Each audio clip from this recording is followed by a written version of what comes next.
Tanora malagasy namako, ohatranao ihany ny andohako, teraka tanatin'ny fahatsorana, niady tamin'ny fahantrana.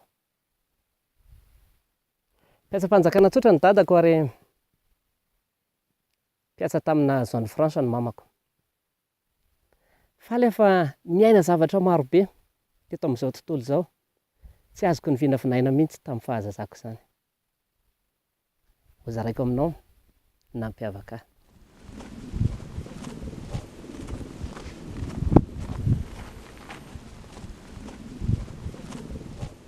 Ny hazo lalipaka dia afaka misondrotra avo.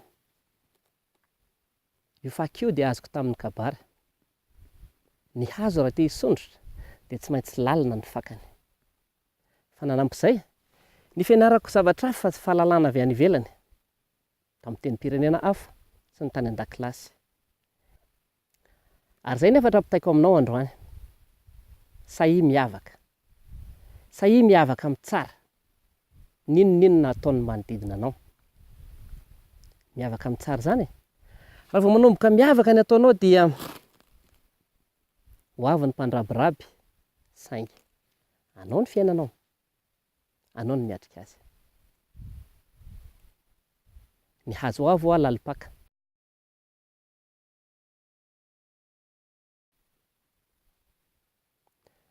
Tamiko izy dia kabary sy tenim-pirenena vahiny.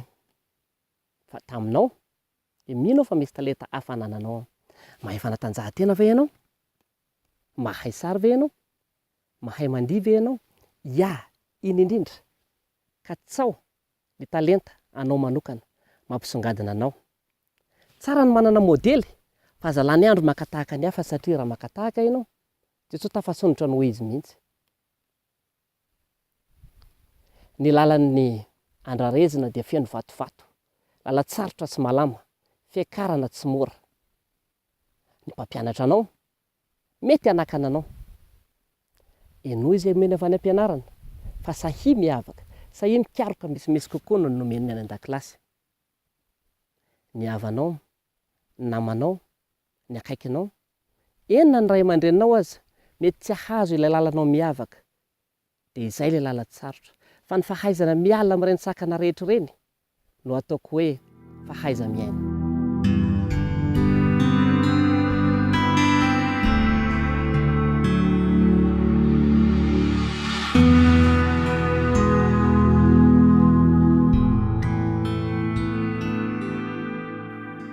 Sahia mitady ny lalanao, ary ho hitanao, rehefa tafasondrotra ianao, ireo rehetra ireo dia ho tetrika aminao ka ho tsapany hoe ny hazo ny vanoko lakana, ny tanina ny reniny tsara. Ny hazo avo manana ny fakany lalina. Eny, ny hazo avo mahatohaka ny rivotra.